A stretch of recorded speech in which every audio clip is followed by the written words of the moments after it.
So good evening friends, निरोगी काया once again आपका वेलकम करती है। तो फ्रेंड्स, आज जो हमारे स्पीच गेस्ट हैं, जो हमारा जो टॉपिक है उस पे बात करने के लिए, उनको समझने के लिए, उन प्रॉब्लम्स से कैसे हम निजात पा सकते हैं, उनसे डिस्कशन करने के लिए हमारे बीच जो पर्सनैलिटी हैं वो है मिस्टर यशपाल जी, जम्मू से बिलोंग करते हैं।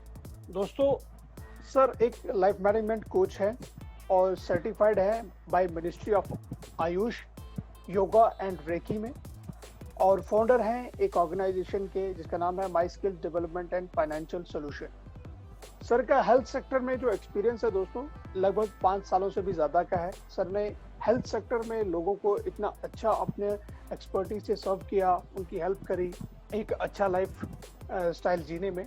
So welcome sir, good evening. Good evening. Good evening. Yes, sir.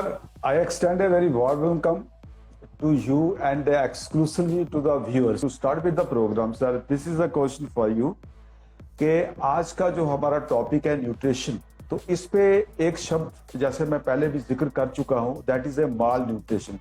Sir आप बताएं ये माल न्यूट्रिशन आखिर क्या है? बिल्कुल, पहले तो आपको कंग्रेचुलेट करता हूं कि आज आपने बहुत अच्छा जो टॉपिक है, जो मोस्ट डिमांडिंग है, कॉल ऑफ द डे है, उसको आपने लिया है।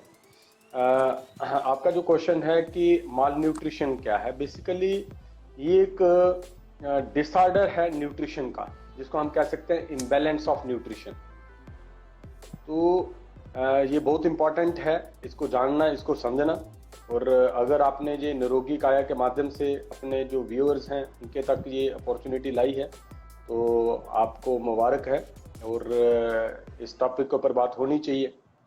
अच्छा सर, मैं सर जनाब से अर्ज किया है कि ये कुपोषण यानी माल न्यूट्रिशन क्या होता है? हमारे खाने में कोई प्रॉब्लम होती है या क्या होता है? ये माल न्यूट्रिशन का मतलब बताएं सर आप।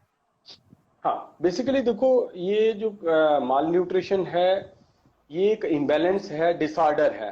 जैसे हम कहते हैं हेल्थ का डिसऑर्डर है, तो ये भी एक डिसऑर्डर है। इसके दो कारण हैं। एक तो कारण है कि एक्सेसिव न्यूट्रिशन अगर हम लेते हैं तो उसको भी माल न्यूट्रिशन बोला जाता है, या डेफिशिएंट न्यूट्रिशन की हो then it's again malnutrition. इसका मतलब है कि जो इम्बैलेंस है, जो चीजें हम खाते हैं और वो जो पोषक तत्व हैं उनका हमारी बॉडी में एक्सेस होना या डेफिशिएंट होना, this is mall nutrition. Right sir. Sir जो माल न्यूट्रिशन है इसका मेन रीजन क्या रहता है? ओके, जो काजेज क्या हैं, आपका कहने का मतलब है कि क्यों, क्या कारण है इसके। देखिए, जैसे मैं पहले बात करता हूं, जो अंडर न्यूट्रिशन है जिसको हम कहते हैं डेफिशिएंसी है, तो इसके वेरियस कारण रीजंस हैं। वन बाय वन अगर बात करते हैं तो सबसे बड़ा रीजन है पॉवर्टी। आज पॉवर्टी की वजह से जो नॉर्मल जो फूड हमें चाहिए वो भी अवेलेबिलिटी नहीं है, उसकी परचेजिंग पावर नहीं है। या दूसरी हम बात करते हैं कि पॉवर्टी की वजह से चीपर फूड की अवेलेबिलिटी है, या चीपर फूड लेना पड़ता है जिसमें न्यूट्रिएंट्स की कमी होती है, लो न्यूट्रिएंट्स होते हैं, या ये बहुत सारे ऐसे कारण हैं जो पॉवर्टी की वजह है। दूसरा, अगर हम अंडर न्यूट्रिशन की बात करते हैं तो lack of information, lack of knowledge भी एक कारण है, और जिसका कारण होता है कि जैसे हम बात करते हैं बहुत सारी जो हम न्यूट्रिएंट्स की वैल्यूज हमें पता नहीं होती है। हम कहीं ना कहीं स्टमक को फिल करने के लिए कुछ भी खा लेते हैं, तो ये भी एक बहुत बड़ा कारण है कि किस अमाउंट का जो हमें न्यूट्रिशन मिलना चाहिए उसकी वैल्यू क्या होनी चाहिए, कितना होना चाहिए, इसका हमें ध्यान नहीं होता। या फिर हम बात करते हैं कि कुछ इंडिविजुअल्स के कुछ अलग फैक्टर्स हैं। जैसे बात करते हैं कि कुछ लोग हैं, आज जो चलन चला हुआ है कि लोग स्लिम ट्रिम दिखना चाहते हैं, डाइटिंग करते हैं। तो डाइटिंग जो है वो डाइटिंग का मतलब क्या हुआ कि पहले ही हमारे जो फूड है, हम जो खुराक खाते हैं, खाना खाते हैं, उसमें न्यूट्रिएंट्स नहीं है, और उसके बाद हमने मील्स स्किप करना शुरू कर दिए। तो ये भी एक इंडिविजुअल्स का फैक्टर रहता है कि जिसमें इग्नोरेंस होती है, हमें ध्यान नहीं होता कि हमें न्यूट्रिएंट्स चाहिए, हमें किन चीजों को छोड़ना है इसका ध्यान नहीं होता। या फिर बात करते हैं कई बार एक्सीडेंटल काज होते हैं, या अक्यूट चैलेंजेस, डिजीज होते हैं, उस वजह से हम कई बार एक्सेस ब्लीडिंग हो जाती है या फ्रैक्चर्स हो जाते हैं या फिर किसी तरह का कोई ऐसा एक्यूट चैलेंज हो गया, तो उस वजह से जो है वो हमें कई बार जो न्यूट्रिएंट्स है, जो भी हम कुछ चीज़ें खाते हैं उसकी एब्जॉर्प्शन नहीं हो पाती है।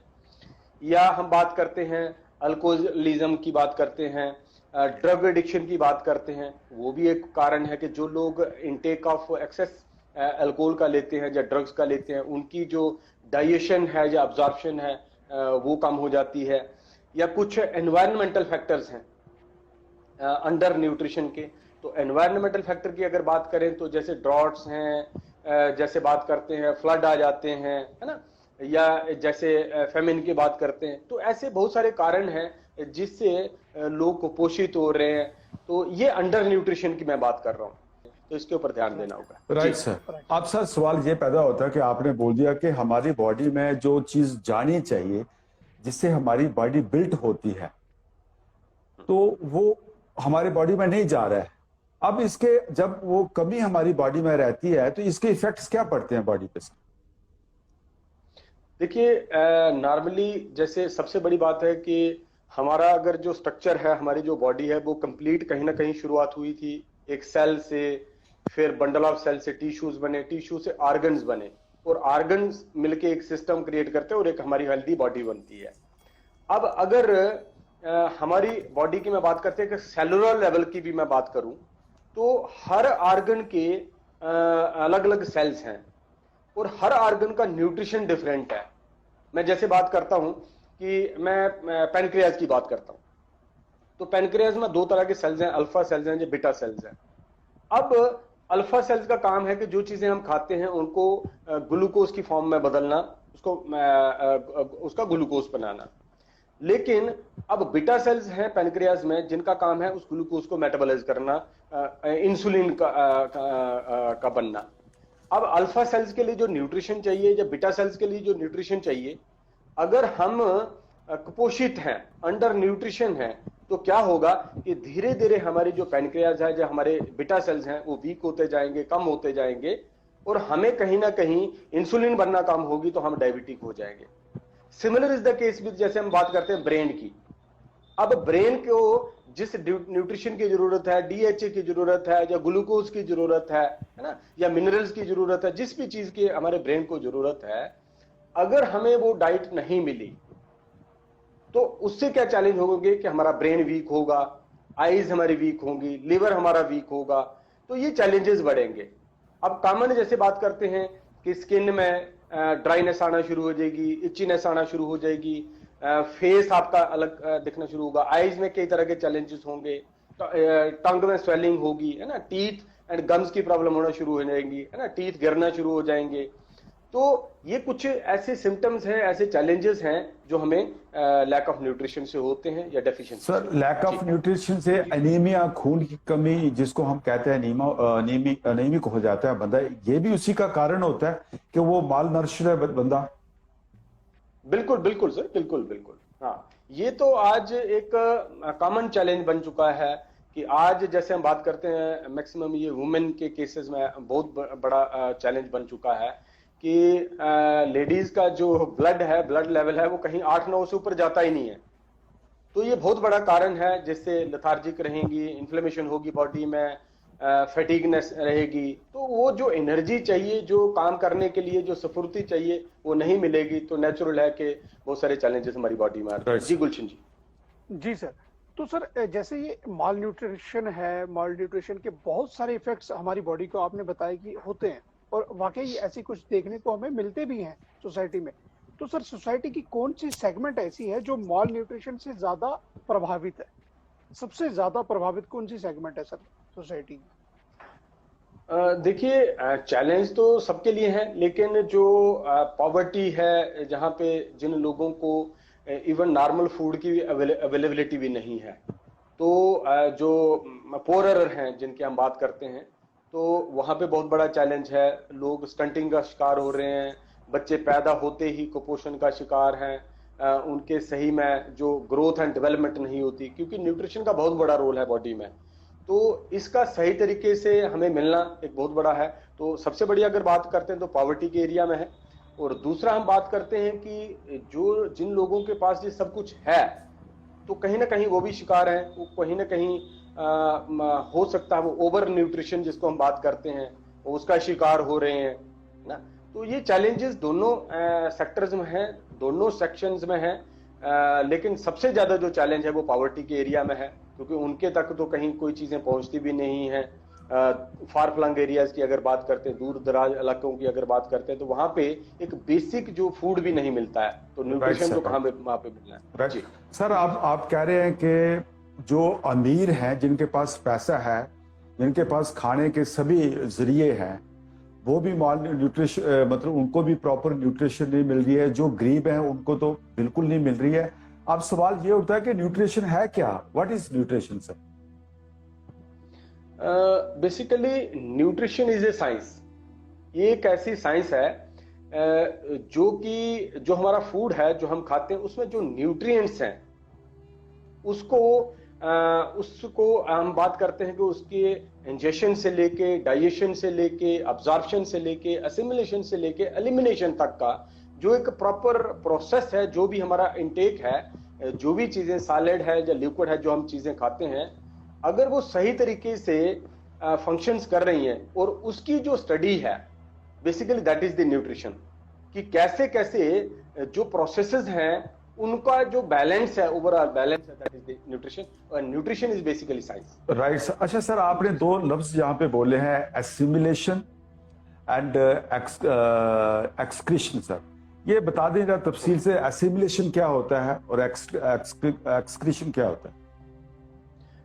देखिए, बेसिकली जो डाइजेशन के हमारे 5 प्रोसेस हैं। मोटे मोटे मैं बात करता हूं तो जैसे हम जो इनटेक ऑफ फूड है जो उसको कहते हैं इंजेक्शन। जैसे हमने खाना खाया वो कितनी बार च्यू होना चाहिए, सलाइवा में बहुत सारे एंजाइम्स हैं, जो एंजाइम्स मिक्स होके हमारे खाने को वो माउथ में ही डाइजेस्ट कर देते हैं। तो कई बार हम जैसे बोलते हैं कि आज की डेट में क्या हो रहा है कि लोग खाना खा रहे हैं तो ध्यान कहीं है, टीवी देख रहे हैं, मोबाइल देख रहे हैं।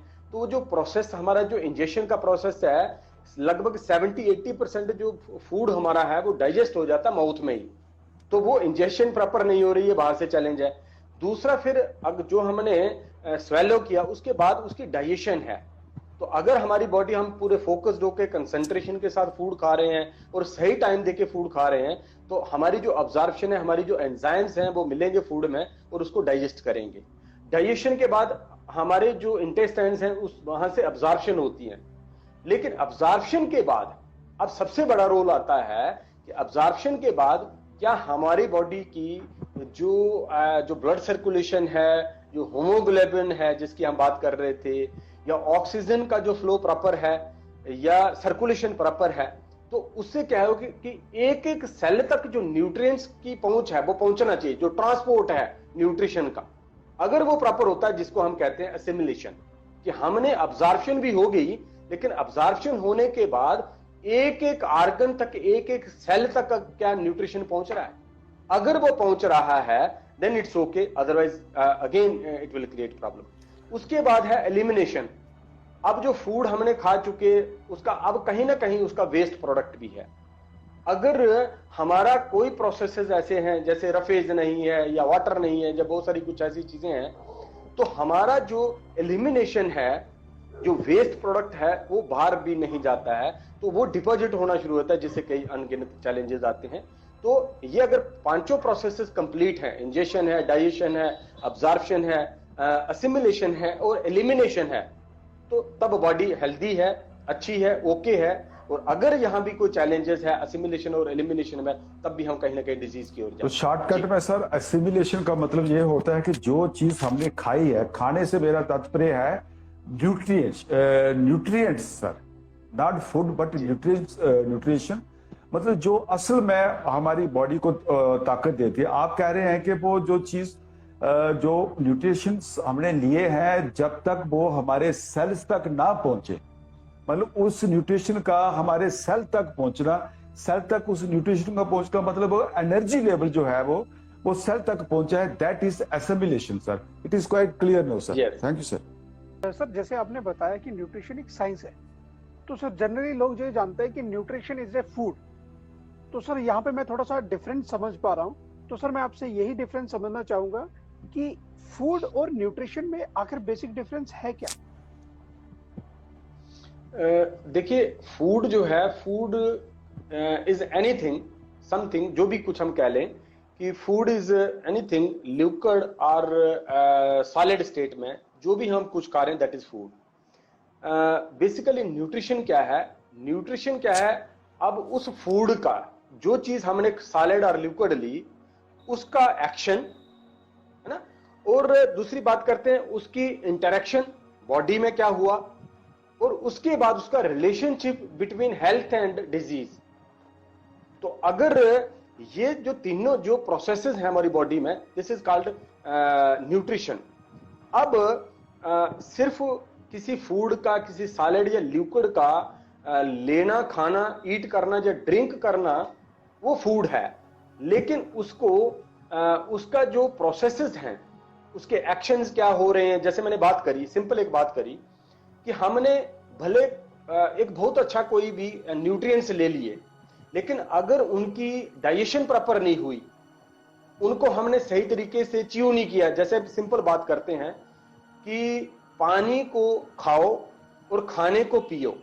अब इसका मतलब क्या हुआ कि अगर हम पानी जब कोई लिक्विड चीज पी रहे हैं, तो जब तक उसमें सलाइवा अच्छे से मिक्स नहीं होता, उसमें एंजाइम्स नहीं जाते, तो वाटर भी सही तरीके से वो डाइजेस्ट नहीं होगा। अगर वो डाइजेस्ट नहीं होगा तो जो वाटर की जो वैल्यूज मिलनी है वो हमें नहीं मिलेंगी। तो इसीलिए बोला जाता है कि पानी को खाओ और खाने को पियो। और खाने को पियो का मतलब क्या है कि आपने इतना च्यू करना है। अगर 32 टीथ हैं तो एटलीस्ट 20 to 30 टाइम्स हमें च्यू करना है, सलाइवा अच्छे से मिक्स हो, एंजाइम्स उसमें मिले, और जो भी फूड हम खा रहे हैं वो उसमें जो टेस्ट है वो स्वीट टेस्ट आना शुरू हो जाता है, उसमें ग्लूकोज बन जाता है हमारे माउथ में। लेकिन अगर ये साइंस को हम समझते हैं, अगर हम इस प्रोसेस को समझते हैं कि जो हमने सॉलिड या लिक्विड लिया तो वो फूड है, वो तो ले लिया हमने, लेकिन लेने के बाद जो उसका एक्शन है, जो रिलेशन है हेल्थ एंड डिजीजेस का, अगर उसको हमने समझ लिया, या इंटरेक्शन जो बिटवीन अंदर हो रही है उसको हमने समझ लिया, दिस इज साइंस। और यही डिफरेंस है कि फूड जो हम चीज खा रहे हैं that is food, but nutrition की अगर बात करते हैं, this is the whole process, this is the science कि कैसे हम स्वस्थ रह सकते हैं, कैसे हमें एनर्जी मिल सकती है, और कैसे ये प्रोसेसेस होते हैं, दिस इज कॉल्ड। सर मतलब ये होता है कि पेट भरना is not intake of nutrition. पेट आप किसी भी चीज से भर ले, इट नेवर मीन्स कि हमारे पेट में न्यूट्रिशन क्या है। पेट भर गया, कुछ खा लिया हमने, ये डिफरेंट चीज है। न्यूट्रिशन का खाना अलग चीज है सर। अब हम जब सर जाते हैं किसी डाइटिशियंस के पास जाते हैं, बंदा जाता है जी मुझे कमजोर है, मुझे ये प्रॉब्लम, वो डाइटिशियन क्या कहता है, उसको कहता है जी आप कार्बोहाइड्रेट्स का सेवन करो, आप प्रोटीन्स का सेवन करो, आप सूप पियो, आप प्रोटीन्स ले लो। वो कहता है कि ये फूड की क्लासिफिकेशंस होती हैं, फूड को बांटा गया है सर। तो सर आप बता सकते हैं कि ये क्लासिफिकेशन ऑफ फूड क्या है? देखिए, बेसिकली फूड को दो कैटेगरीज में क्लासिफाई किया गया है। दो कैटेगरीज हैं इसकी। इसको हम ये कह सकते हैं कि मैक्रो न्यूट्रिएंट्स हैं और माइक्रो न्यूट्रिएंट्स हैं। Macro and micro itself explanatory हैं। मैक्रो का मतलब हुआ कि जिनका इंटेक, जिनकी क्वांटिटी हमें ज्यादा चाहिए होगी, और माइक्रो का मतलब हुआ कि जिनकी क्वांटिटी कम चाहिए लेकिन वैल्यू उनकी भी बराबर की है। तो ये कुछ डिफरेंस आता है। अब अगर हम इसको आगे बात करें तो मैक्रो न्यूट्रिएंट्स में जैसे हम बात करते हैं प्रोटीन्स की, जो हम दालें खाते हैं, ये चीजें खाते हैं, प्रोटीन है। मैक्रो न्यूट्रिएंट्स में जैसे हम फैट्स खाते हैं। मैक्रो न्यूट्रिएंट्स में जैसे हम कार्बोहाइड्रेट्स खाते हैं। तो ये मैक्रो में आ गया कि जिनकी हमें क्वांटिटी ज्यादा चाहिए। माइक्रो न्यूट्रिएंट्स की अगर मैं बात करूं तो माइक्रो न्यूट्रिएंट्स में जैसे मिनरल्स हैं, जैसे विटामिन्स हैं, तो इनका जो इंटेक है वो हमें कम चाहिए, लेकिन वैल्यूज इनकी भी इक्वल इंपॉर्टेंट है। या जैसे हम बात करते हैं फिर वाटर की जरूरत है, रफेज की जरूरत है। तो ये कुछ जो दो तरह से इसको क्लासिफाई किया जाता है, और अपनी अपनी जगह सभी न्यूट्रिएंट्स की जरूरत है। जी सर। सर जैसे आपने बताया मैक्रो न्यूट्रिएंट्स, आपने दो क्लासिफिकेशन बताई न्यूट्रिएंट्स की, एक मैक्रो और माइक्रो। और मैक्रो में आपने बताया कि कार्बोहाइड्रेट्स रहते हैं, फैट्स रहते हैं और प्रोटीन्स रहते हैं। मैं सर सबसे पहले आपसे जानना चाहूंगा कि कार्बोहाइड्रेट्स क्या होते हैं, उसके सोर्स क्या है और हमारी बॉडी में उसका क्या फंक्शन रहता है? देखिए, कार्बोहाइड्रेट्स जो है वो एनर्जी गिविंग फूड है। जो भी हम फूड, जैसे हम बात करते हैं, चपाती खाते हैं, जैसे हमने राइस खाए, जैसे हम पोटैटो खाते हैं, मतलब कोई भी फूड जिसकी बाद में जो कन्वर्जन होती है वो ग्लूकोज में होती है, और ग्लूकोज जो है वो एक एनर्जी देता है हमें, वो सोर्स ऑफ एनर्जी है। ब्रेन से लेके एक एक सेल तक जो एनर्जी चाहिए या एनर्जी की स्टोरेज है वो हमें कार्ब से मिलेगी। तो एनर्जी गिविंग जो फूड है वो कार्ब्स हैं, या फिर हम बात करते हैं फैट है। फैट भी एनर्जी को स्टोर करने का काम भी करता है और एनर्जी भी देता है, और कार्ब्स भी जो हैं वो हमें ग्लूकोज के रूप में कन्वर्जन करके वो हमें एनर्जी देते हैं। तो कार्ब्स के जो सोर्सेज हैं, नॉर्मली जैसे हम बात करते हैं, हम चपाती खा रहे हैं, हम राइस खा रहे हैं, पोटैटो खा रहे हैं, तो बहुत सारी चीजें हैं, हमें हर चीज में, इवन फ्रूट्स में भी जो है हमें कार्ब्स भी मिलते हैं। यस सर, कार्ब्स हो गए सर, ये जो आपने बोले सर। अब देखो, आपने जिक्र किया फैट्स का सर, तो फैट्स का जो एक आम आदमी समझता है वो कहता है कि चर्बी के एतबार से हम ऐसा ही, मतलब मैं अपने जो जिस इलाके का मैं हूँ उस इलाके के एतबार से बात कर रहा हूँ, तो घी भी कहते हैं ये फैटी होता है, डॉक्टर भी मना करते हैं भाई ज्यादा फैटी चीजें नहीं खाओ।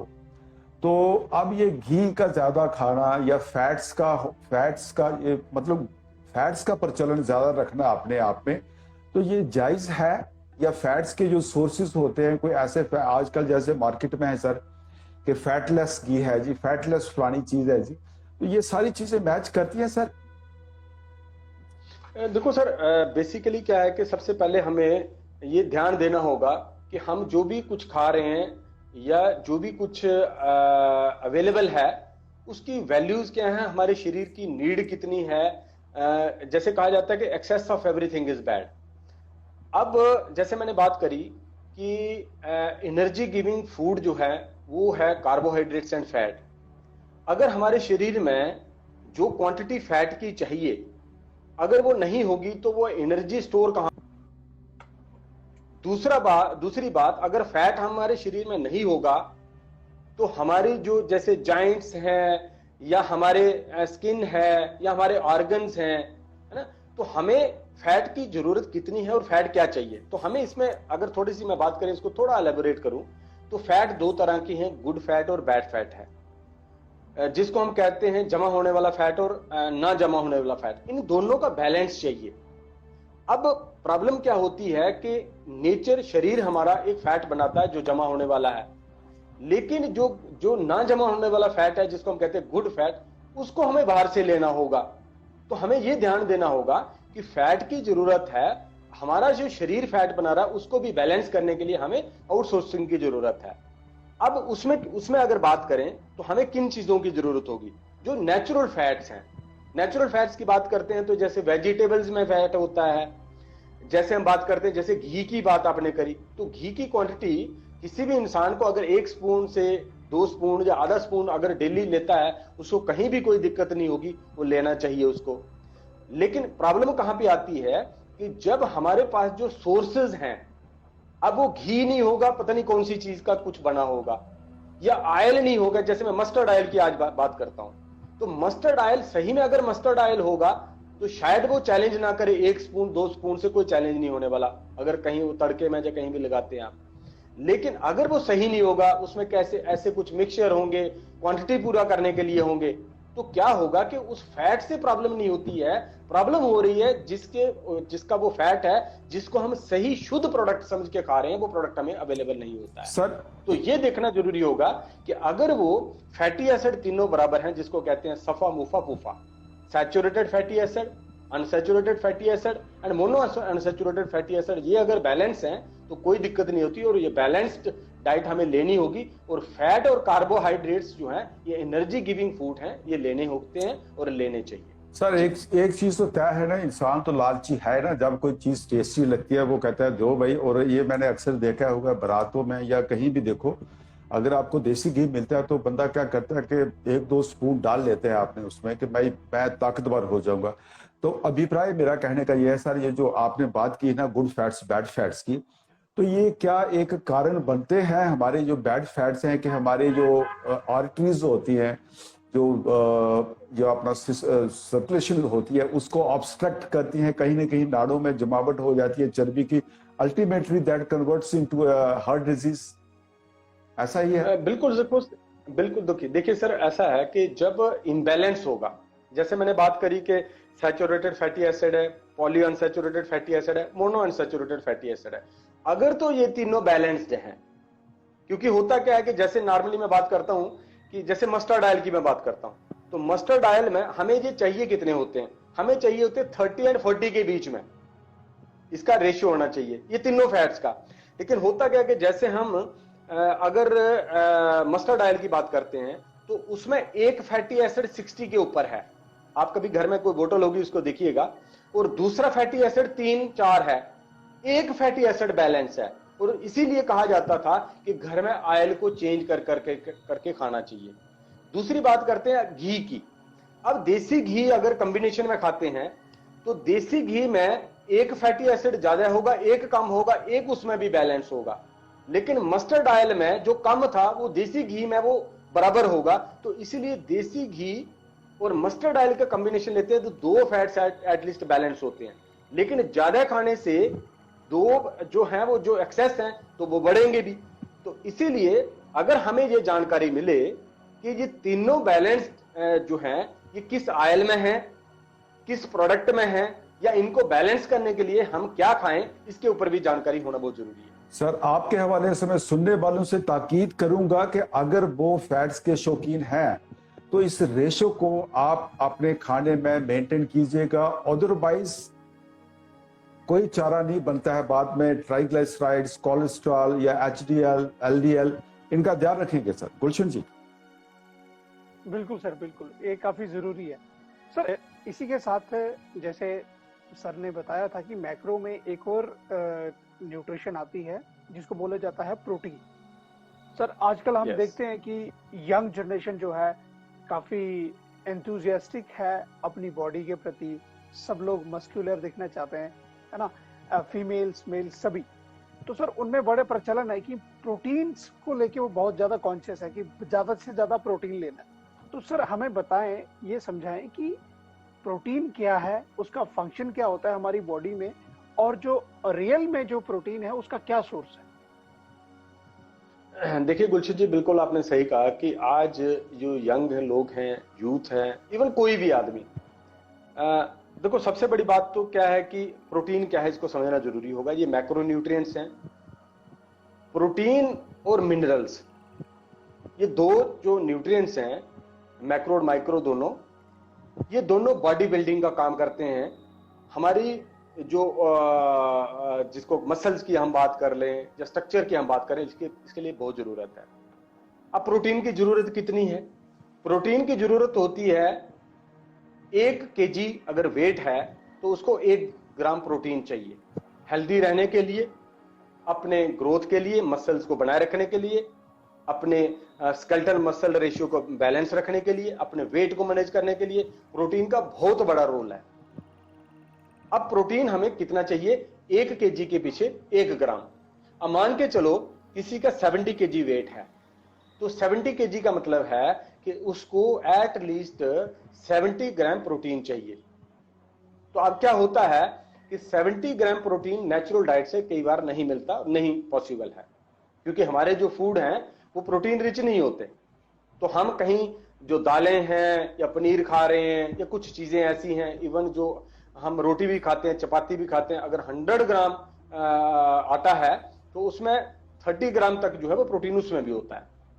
तो क्या होता है कि नेचुरल सोर्सेज से अगर हमारी हेल्दी डाइट है, हेल्दी हैबिट्स हैं, हम खुराक खाना जो है वो ढंग से ध्यान से खाते हैं, न्यूट्रिशन को समझ के खाते हैं, तो एटलीस्ट हमें 30-40% तक जो है वो प्रोटीन मिल जाता है। लेकिन जो लोग अपना वेट मैनेजमेंट की पॉइंट ऑफ व्यू से देख रहे हैं, या जैसे आपने बात करी कि जो लोग जिम में जाते हैं, जो अपने मसल्स दिखाना चाहते हैं, बॉडी बिल्डिंग के लिए कुछ बनाना चाहते हैं, उनको प्रोटीन की ज्यादा जरूरत होगी, क्योंकि उनका मसल टूटता है और मसल बनता है। अब उनको क्या लेना चाहिए? आपका क्वेश्चन था कि वो क्या करें। सबसे पहली बात है कि उनको पहले तो वो मेंटेन करना है कि जितना बॉडी वेट है उतना तो प्रोटीन उनको मिले। दूसरी बात क्या है कि उनको प्रोटीन कौन सा लेना है जो नेचुरल हो, जो उनकी बॉडी में इजी टू डाइजेस्ट हो, तो वो फूड को बढ़ाएं, नाट के कोई ऐसी चीज को।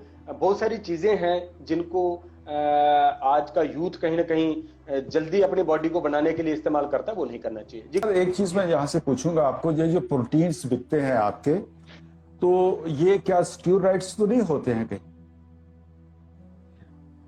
देखिए, पहली तो सबसे बड़ी बात क्या है कि प्रोटीन जो पाउडर भी हैं, चाहे वो वे प्रोटीन है, चाहे वो सोया है, चाहे वो मिक्स है ना, चाहे वो कौन सा भी कोई भी प्रोटीन है, सबसे बड़ी बात ये देखने वाली होती है कि देखो, जे स्टेरॉइड की बात करी तो आज एक चलन बन चुका है कि आदमी बिना एफर्ट के, बिना मेहनत के, बिना टाइम दिए, नेचर से छेड़छाड़ करके फास्टेस्ट वो चेंजेस चाहता है, जो कि पॉसिबल नहीं है, जो भी इम्पॉसिबल है।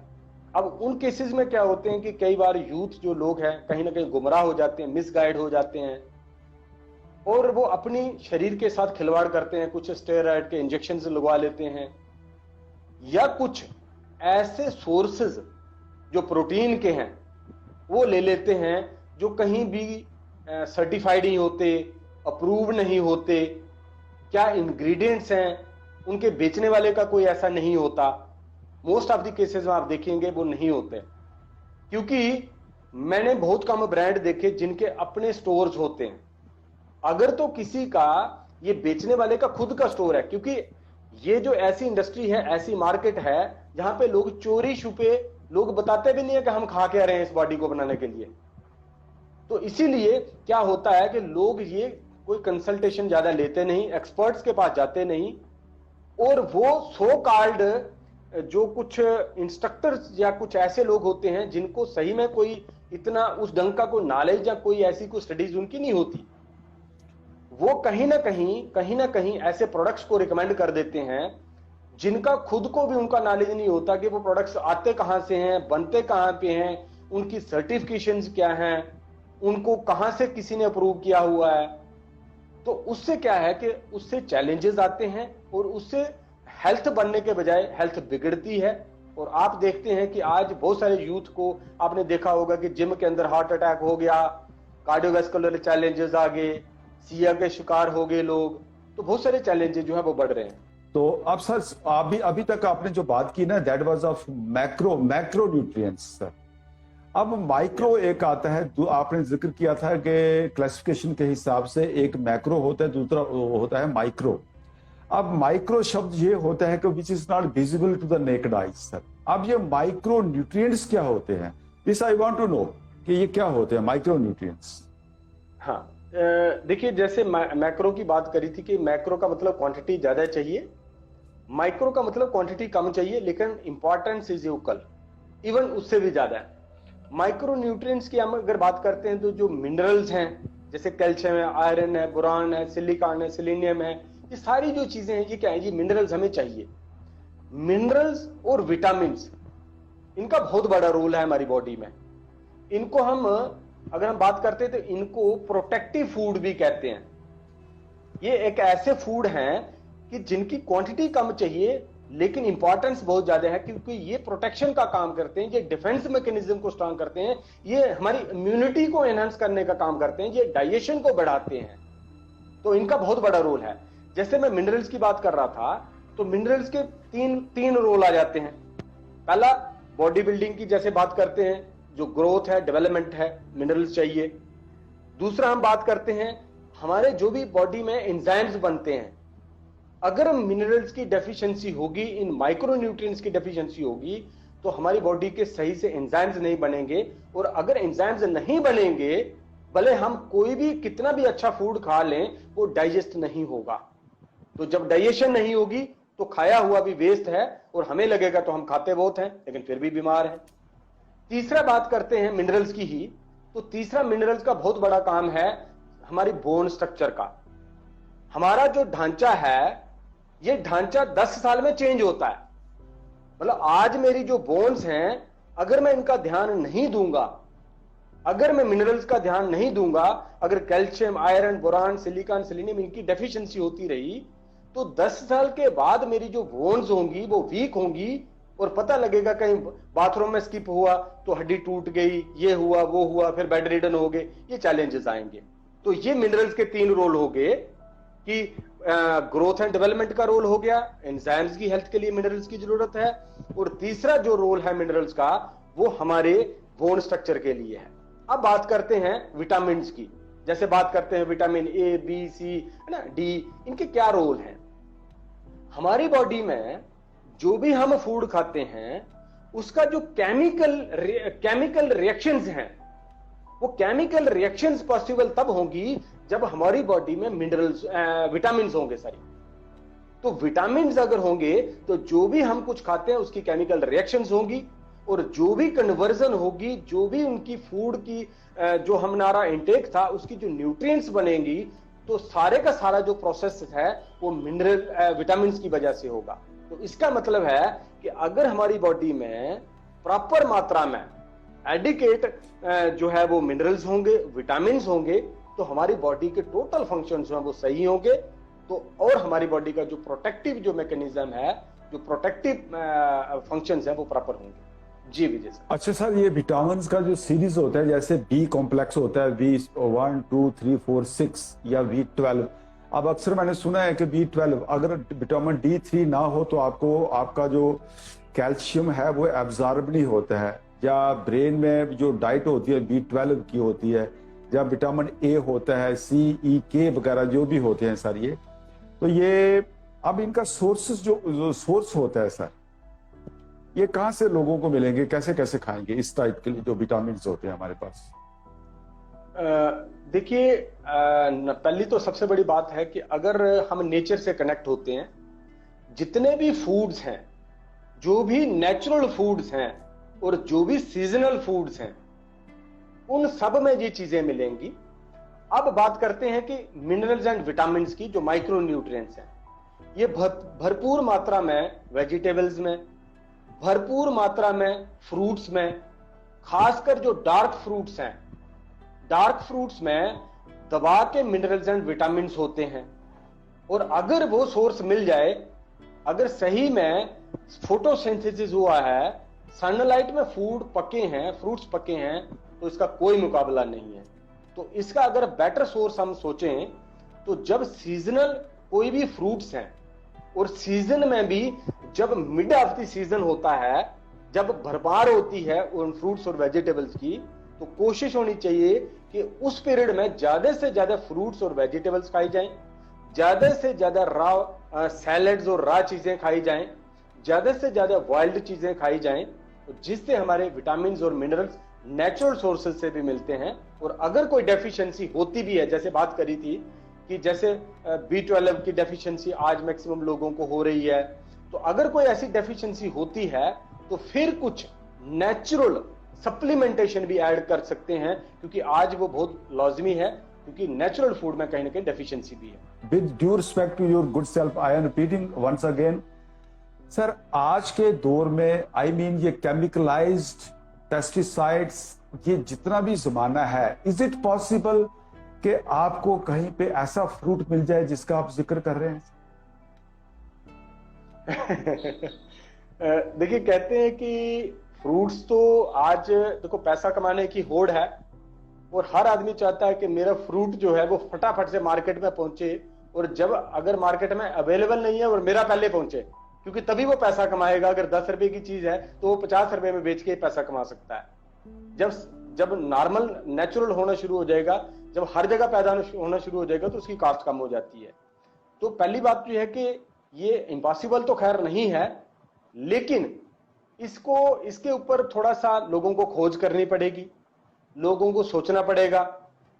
दूसरा, जैसे मैंने पहले भी बात करी कि आज बहुत सारे ऐसे सोर्सेज हैं, बहुत सारे ऐसी सोर्सेज हैं कि अगर नेचुरल हमारे पास फ्रूट्स और वेजिटेबल जो हैं वो टाइमली पक के नहीं आ रही हैं, उनको पकाया जा रहा है, तो ऐसा भी है कि बहुत सारे ऐसे कुछ नेचुरल मैन्युफैक्चरिंग करने वाले जो सप्लीमेंटेशन बनाते हैं, जो सप्लीमेंट्स बनाते हैं, और अगर कोई ऐसा सोर्स मिल जाता है जो सर्टिफाइड हो, जिसका मिशन और फोकस लोगों को हेल्थ देना हो, और अगर वो ऐसी कुछ चीजें मिल जाती हैं तो हम कहीं ना कहीं वो ऐड कर सकते हैं और अपने शरीर को इन चीजों का बेनिफिट दे सकते हैं। Right sir. हमें माइक्रो न्यूट्रिएंट्स की जरूरत थोड़ी कम होती है और ये सप्लीमेंटेशन से भी कहीं ना कहीं हम पूरा कर सकते हैं। सर जैसे आपने बताया मिनरल्स का, तो मिनरल्स ज्यादातर हम देखते हैं कि डॉक्टर्स भी कई बार ऐसा होता है कि रिकमेंड करते हैं कि आप सीधा कैल्शियम की टेबलेट कर लो, आप सोडियम लेते हैं, जैसे नमक में होता है हमारा क्लोराइड होता है, इट्स ऑल्सो ए मिनरल,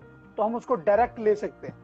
लेकिन कुछ और मिनरल्स होते हैं जैसे सर आयरन है, क्रोमियम है, आयोडीन है, ये सर अगर हमें मान लो मेरे को आयरन की कमी है तो मैं जाहिर है कि मैं आयरन की कोई बार को चबाऊंगा नहीं या कोई आयरन की टेबलेट तो नहीं लूंगा, लोहा नहीं खाऊंगा। तो सर ये क्या मिनरल्स की भी कोई कैटेगरी होती है या इसके कोई सोर्स है कि हमें वहीं से लेना चाहिए?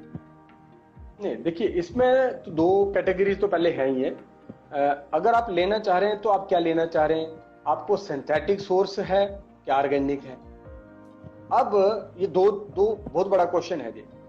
अब हमारे पास दो चीजें हैं कि हम अगर मेडिकेशन में जाएंगे तो हमें सिंथेटिक सोर्स मिलेगा, क्योंकि एलोपैथ में तो सिंथेटिक है कि आपको जी बी कॉम्प्लेक्स खा लो, आप ये खा लो, आप फोलिक एसिड ले लो, ऐसी बहुत सारी चीजें हैं। लेकिन दूसरा सोर्स क्या है कि जैसे मैंने बात करी कि नेचर ने हमें भरपूर सब कुछ दिया हुआ है, तो दूसरा सोर्स क्या है कि अगर सप्लीमेंटेशन ही लेनी है तो फिर हमें यह देखना है कि नेचुरल सोर्स से जो एक्सट्रैक्ट हैं उनका पाउडर जो है या उस फार्म में जो चीज बनी है हम उसको ले सकते हैं। वो ऑप्शन बेस्ट ऑप्शन है जिसका कोई साइड इफेक्ट नहीं होता है। लेकिन उसमें भी दो कैटेगरीज हैं। एक कैटेगरी क्या है कि R&D के साथ, रिसर्च एंड डेवलपमेंट के साथ चीज बनी हो, और दूसरा है कि कुछ भी कैसे भी बना हो। तो उसमें भी ये देखना जरूरी होगा कि जिस प्रोडक्ट को, जिस चीज को हम कंसीडर कर रहे हैं तो वो क्या रिसर्च एंड डेवलपमेंट के साथ बनता है, उसका सोर्स क्या है, क्या वो क्लिनिकली प्रूवन है, क्या वो उसको कौन कौन सी अथॉरिटीज सर्टिफाई करती हैं। तो ये जानकारी भी होना बहुत जरूरी है। और मुझे लगता है कि जैसे निरोगी काया में आज हम जैसे हम ये वार्ताएं होती हैं, तो हो सकता है तो कोई टाइम ऐसा भी आए कि जिसके ऊपर ये स्पेशल सेशंस भी हों। जी सर, मैं एक दफा आपको वापस ले चलूंगा। आप देखिए, आपने कहा ना R&D, रिसर्च एंड डेवलपमेंट होनी चाहिए सर। अब ये बदकिस्मत की बात, अंडर आइडियल कंडीशंस आप सही कह रहे हैं, बट बदकिस्मत ये है कि ऐसा हो नहीं पाता, because if I am in charge of that party which is going to do this R&D, research and development करे, हो सकता है मैं जो फैक्ट्री मुझे कहती हो, जो मैन्युफैक्चर मुझे कहता हो कि भाई इसको अप्रूवल दे दो, मैं अपने वेस्टेड इंटरेस्ट के लिए उसको आई विल साइन दैट कि this product is okay, but practically it is not possible. तो एनी हो, इसका हमारे पास कोई हल नहीं है। तो एक सुझाव आपका तो अच्छा लगा, perhaps that also loses the nutrition value of the, मतलब जो भी चीज आप सुखाते हैं दैट कैन बी, मतलब आप ऐसा कर सकते हैं सर। अब सवाल ये उठता है सर, आपने स्टार्ट किया था कि खाना खाते हैं पेट भर लिया, कुछ भी से भर लिया, बट आपने ऑब्जेक्ट किया कि ये पेट भरना आपको ताकत, आपके जिस्म को नहीं बढ़ाएगा, आपके दिमाग को शार्प नहीं करेगा, आपके बॉडी को मजबूत नहीं करेगा, बल्कि पेट में वो चीज भी जानी चाहिए जिसमें न्यूट्रिशन हो। तो सर अब प्रोटीन्स भी आप कह रहे हैं लेने हैं, मिनरल्स भी लेने हैं, कार्बोहाइड्रेट्स भी लेने हैं, आपने फैट्स भी लेने हैं ताकि आपके लिपिड्स भी सेट रहे। तो ऐसे में मतलब वो गिजा कौन सी होनी चाहिए, मतलब what should be the balance, एक बैलेंस करने के लिए अपनी बॉडी, ताकि बॉडी की नश्मोनुमा जिसमें हर पार्ट की डेवलपमेंट होती हो बॉडी की सर, तो वो बैलेंस डाइट का, हालांकि everybody knows it, but I want to listen from you sir, ये बैलेंस डाइट क्या है?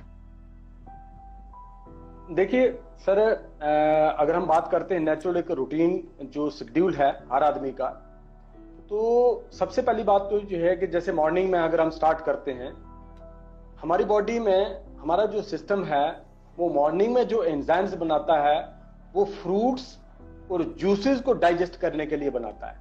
इसका मतलब क्या हुआ कि मॉर्निंग में जो भी हमारी डाइट हो वो फ्रूट्स रिच डाइट होनी चाहिए, और उसके बाद हम जो है वो कार्ब्स ले सकते हैं। फॉर एग्जांपल, मॉर्निंग में जब हम ब्रेकफास्ट करें तो एट लीस्ट हमारी अगर जो बॉडी वेट है मान के चलो 60 kg है, तो तो एट लीस्ट 300 और 400 और 500 ग्राम जो है वो हमें फ्रूट्स या सैलेड लेना चाहिए, प्रॉपर उसको च्यू करके खाना चाहिए। और उसके बाद जो है जो भी मॉर्निंग में हम ब्रेकफास्ट लेना चाहें उसको हमें लेनी चाहिए, 1 चपाती 2 चपाती जो भी लेना चाहते हैं तो उसको लेना चाहिए। उससे क्या फायदा होगा, उससे हमें माइक्रो न्यूट्रिएंट्स फ्रूट्स और वेज से मिल गए, और दूसरा हमें कार्ब्स, फैट और हमें जो प्रोटीन है वो हमें उस फूड से भी मिल गया जो हमने फूड खाया। और अगर हमारे पास कुछ प्रोटीन रिच नेचुरल हमारे घर में कुछ है तो हम ले सकते हैं, या कोई प्रोटीन शेक भी मॉर्निंग में ले सकते हैं। ये होगी मॉर्निंग की बात। दूसरा अगर बात करते हैं अब लंच की, तो लंच में हमारा जो शरीर है वो एंजाइम्स बनाता है जो छाछ को या दही को डाइजेस्ट करने के लिए। इसका मतलब क्या है कि मॉर्निंग में हमें फ्रूट्स एंड जूस ले सकते हैं अपने फूड के साथ अगर कोई लेने की जरूरत है, और दोपहर को हम जो है वो छाछ ले सकते हैं, उसको एंजाइम्स हमारे डाइजेस्ट करेंगे। लेकिन अगेन लंच से पहले अगेन हमें सैलेड की जरूरत होगी, और उसके बाद हम राइस दाल ले सकते हैं और या चपाती भी खा सकते हैं। ये होगी दूसरी बात। तीसरी बात आती है अब डिनर। तो डिनर की अगर बात करें तो सबसे पहली बात है कि अगर पॉसिबल हो तो सनसेट से पहले, और अगर ना पॉसिबल हो तो 8 बजे तक जो है वो डिनर हो जाना चाहिए। और डिनर के बाद या नाइट में मिल्क को डाइजेस्ट करने के लिए हमारी बॉडी एंजाइम्स बनाती है। तो इसका मतलब क्या है कि हमें मिल्क प्रोडक्ट जो दूध की अगर हम बात करते हैं तो वो नाइट में हम ले सकते हैं। और 8 बजे तक अगर हम डिनर कर लें, और डिनर में हम कोई भी फ्राइड चीज ना खाएं, कोई चीज ना खाएं, कोई मिर्च मसाला ना खाएं, क्योंकि अगर हम ऐसी चीजें लेती हैं तो हमारी बॉडी में इन्फ्लेमेशन होती है, और वो इन्फ्लेमेशन जो होगी अगर हो गई तो हमारी बॉडी जो है वो पूरी रेस्ट नहीं कर सकती है, और अगर रेस्ट प्रॉपर नहीं हुई तो मॉर्निंग में सिकनेस होगी, मॉर्निंग में उठने में लथार्जिकपन होगा, और हमारी प्रॉपर नींद पूरी नहीं होगी, हमें प्रॉपर एनर्जी नहीं मिलेगी, हमारा सिस्टम सही से रिकवर नहीं होगा। बिटवीन दीज 3 मील्स हमें बीच में पानी ही लेना चाहिए, सिर्फ बीच में हमें कोई ऐसी हैवी चीजें नहीं लेनी चाहिए। और अगर कहीं लेने की जरूरत हो, पहले तो मैं बोलूंगा कि नहीं लेने की जरूरत है, नहीं लेनी चाहिए, जैसे मैं टी की बात करता हूं या ऐसा कुछ बात करता हूं। लेकिन अगर लेने की भी जरूरत पड़े तो 2 बार ले सकते हैं, लंच एंड ब्रेकफास्ट के बीच में ले सकते हैं, और टी लेने से पहले पानी लेना जरूरी है। और दूसरा लंच और डिनर के बीच में 1 बार ले सकते हैं, और वो भी तुरंत टी लेने से पहले पानी पीने की जरूरत है। और ये अगर हम प्रोसेस को फॉलो करते हैं तो हमें मिनरल्स भी मिलते हैं, हमें विटामिन भी मिलते हैं, हमें फैट भी मिल रहा है, हमें कार्ब्स भी मिल रहे हैं, हमें रफेज भी मिल रहा है, क्योंकि रफेज एंड वाटर की भी जरूरत है। और दूसरा एक और चीज मैं अगर ऐड करना चाहूं तो हमें वाटर जो है, जैसे मॉर्निंग में सुबह उठते ही एटलीस्ट हमें 1250 ml मीन 1.25 लीटर पानी हमें लेना चाहिए, हर इंसान का लेना चाहिए। सर्दी के मौसम में गुनगुना कर ले, गर्मी के मौसम में नॉर्मल ले ले, और अर्ली इन द मॉर्निंग प्यास हो या ना हो उसके बाद हर मील्स के बाद एटलीस्ट 1 से 2 गिलास 1 घंटे के बाद पानी पी ले। जी right sir. Once again sir, with due respect sir, ये आपने जो बात की ना सर, ये एक ख्वाब दिखाया सर आपने बिल्कुल सही कहा कि ऐसे ऐसे होना चाहिए। These are ideal conditions. अब प्रैक्टिकल बात करते हैं सर।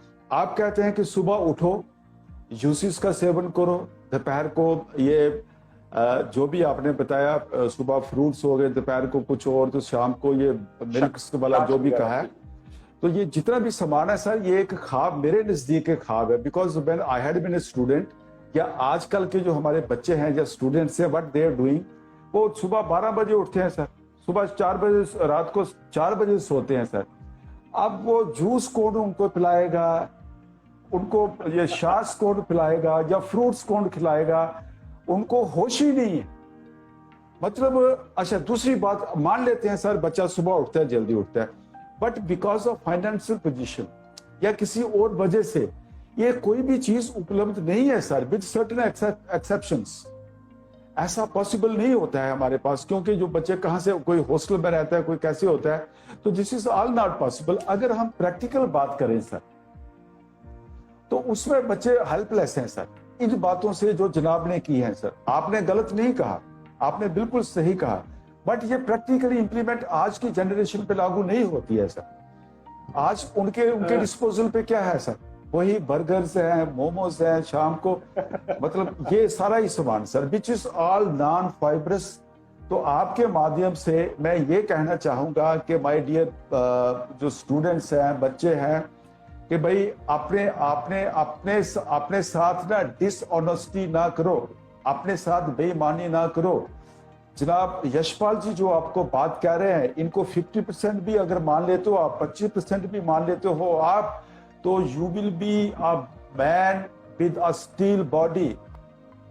तो आप मतलब जी सकते हो, आप जी सकते हो। अगर ऐसा नहीं करते हो तो भैया हॉस्पिटल भी भरे हुए हैं, मतलब ये सभी बच्चे देख रहे हैं कि क्या से आजकल क्या हो रहा है। मतलब बिल्कुल सिंपल लैंग्वेज में बताया सर ने कि देखो हमें करना क्या है लाइफ में, जिसकी वजह से हमें पूरी न्यूट्रिशन मिल सके, हम अपनी हेल्थ को एंजॉय कर सके, अपनी बॉडी को फिट रख सके। तो सर स्टार्टिंग में हमारी बात चली आई थी कि माल न्यूट्रिशन के सिम्टम्स सर ने बताए, और वाकई वो दिखते हैं कि मतलब हम देख सकते हैं जो पर्सन अंडर वेट है, उसकी बॉडी दिखा रही है कि उसका प्रॉपर वेट नहीं है, कमजोर दिख रहा है, उसको अनीमिया की प्रॉब्लम हो सकती है, उसको जॉइंटिस की प्रॉब्लम हो सकती है, विजन क्लियर नहीं हो सकता, उसके ब्रेन की डेवलपमेंट ओवरऑल डेवलपमेंट नहीं क्लियर है, न्यूरॉन्स या सोचने समझने की उसकी शक्ति नहीं है। तो वो एक सेगमेंट दिखता है कि ये पर्सन या ये लोग माल न्यूट्रिशन के शिकार हैं। लेकिन सर एक दूसरी सोसाइटी भी हमें देखने को मिलती है, जहाँ पे दूसरी सेक्शन देखने को मिलती है कि एक देखने में तो हेल्दी पर्सन है, उसका वेट भी नॉर्मल से थोड़ा ज्यादा ही लगता है, कि मतलब लगता नहीं है कि वो कमजोर है या उसकी न्यूट्रिशन की कमजोरी होगी। तो सर जब डॉक्टर चेक करते हैं कि इस पर्सन को प्रॉब्लम क्या है या ये क्यों मेरे पास आया है, तो देखने को मिलता है कि हट्टा कट्टा बंदा है, तो इसको जो ब्लड है बहुत कम है। भाई खाने की कमी तो हमें दिख नहीं रही है, लेकिन अंदर बड़ी कमजोरी पड़ी हुई है। तो सर ये क्या कोई ओवर नरिश्ड या फिर कोई और कैटेगरी है? देखिए जैसे आपने बिल्कुल बात सही कही कि जैसे एनीमिया की बात करी, तो एनीमिया आज बहुत बड़ा चैलेंज है और पूरे वर्ल्ड का चैलेंज है।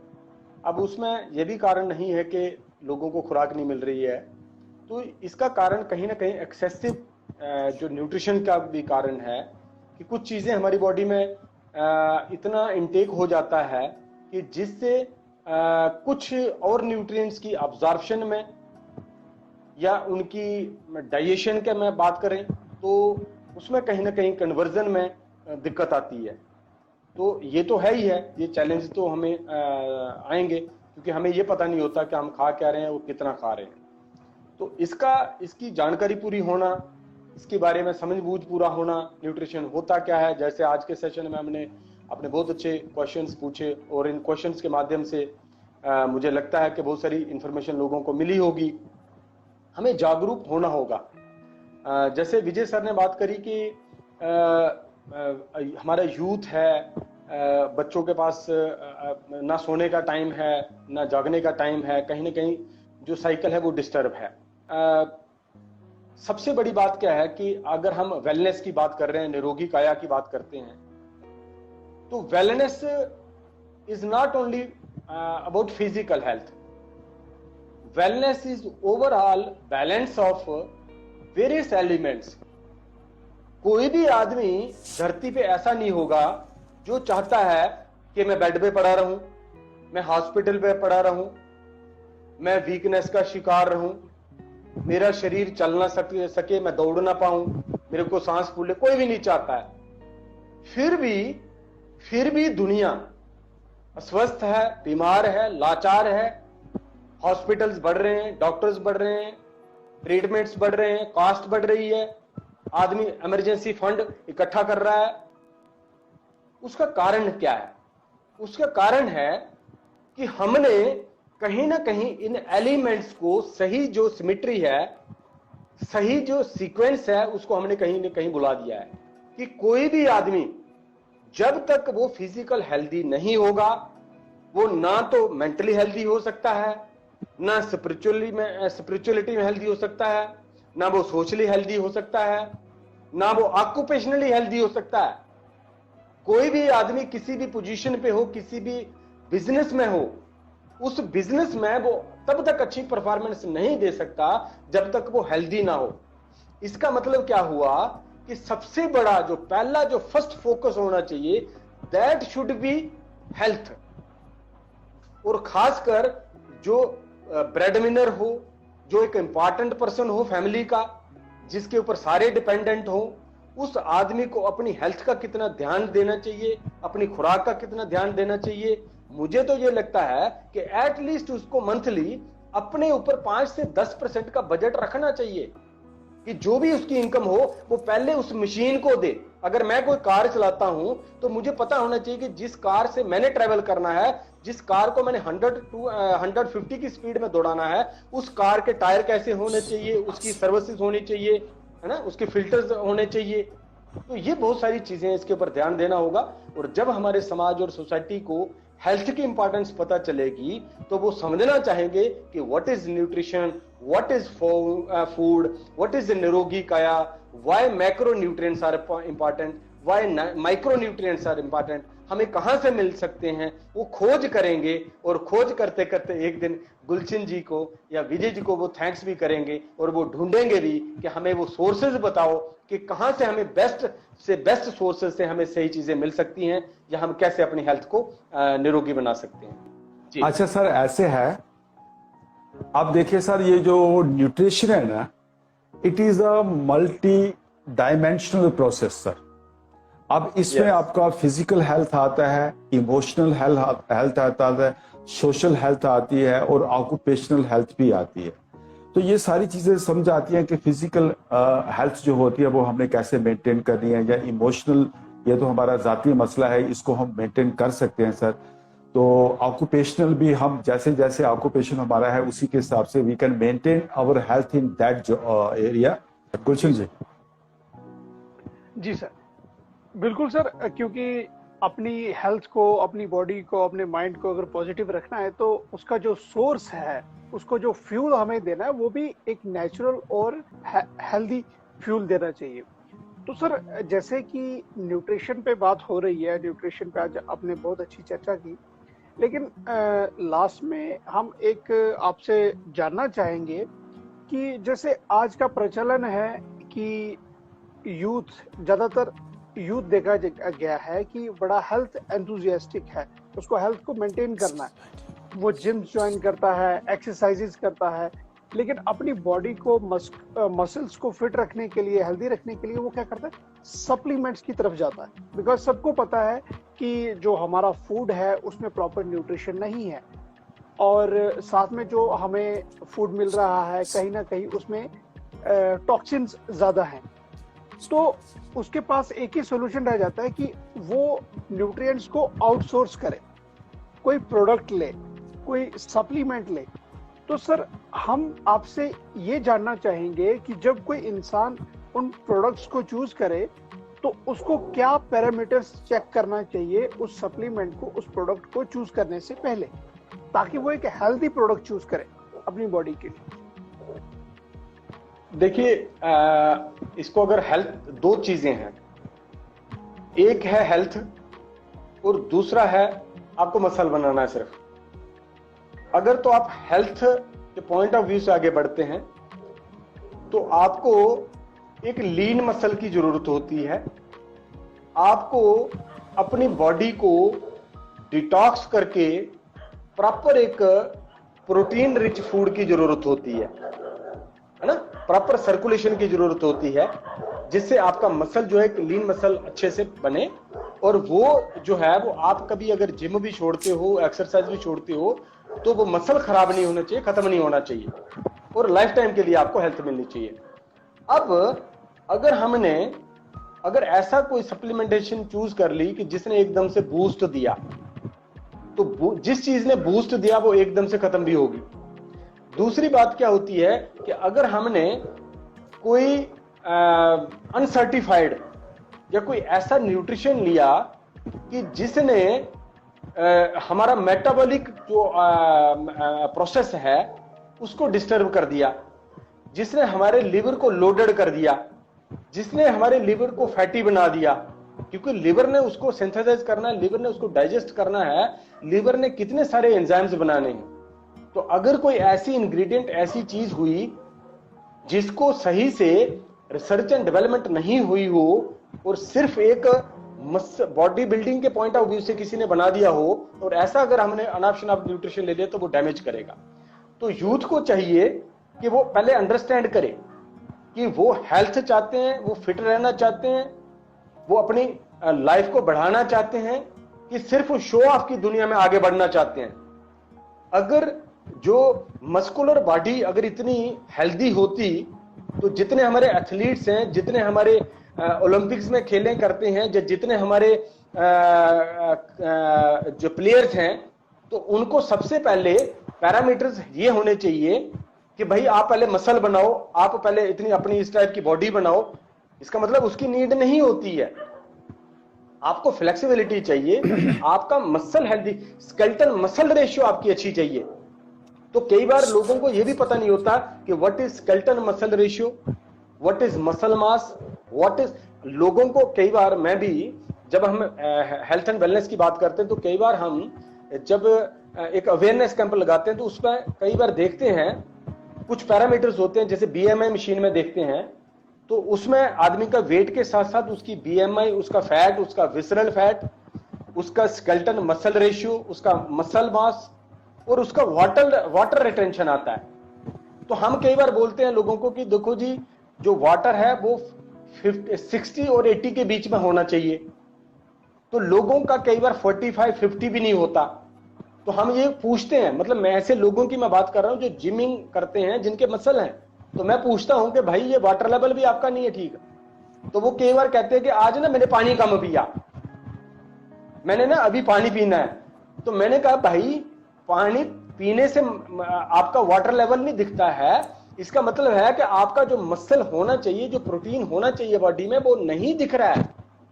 और अगर वो होता तो वो मसल आपके पानी को रिटेन करता। इसका मतलब है वो 60% जो पानी में है वो 70% दिख क्यों नहीं रहा है? नहीं दिख रहा है का मतलब है कि शरीर में वो पानी रिटेन नहीं हो रहा है। इसका मतलब कहीं ना कहीं भाई चैलेंज आने वाला है। तो ये बहुत सारी समझबूझ है। अगर इसके ऊपर ध्यान दिया जाए कि कौन सा प्रोडक्ट हम लें, क्या चीज हम लें जिससे हमारी हेल्थ परमानेंट बने और हम अपने जो है वो अच्छी हेल्थ के साथ साथ आगे बढ़े। जी जी, जैसे सर ने बताया कि देखो प्रोडक्ट जो चूज करना है तो कम से कम उसका ना जो नेचर हो वो ऑर्गेनिक हो, ऑर्गेनिक प्रोडक्ट हो। लेकिन सर और भी चीज होती है, जैसे हम ना कोई प्रोडक्ट लेते हैं, मान लो मैं मार्केट में गया, उसमें प्रोडक्ट में कुछ ना कुछ लेबलिंग की होगी, उसमें बड़े फीचर बताए होंगे, उसमें फैट है, उसमें मतलब प्रोटीन है, उसमें इस तरह का ये मिनरल है।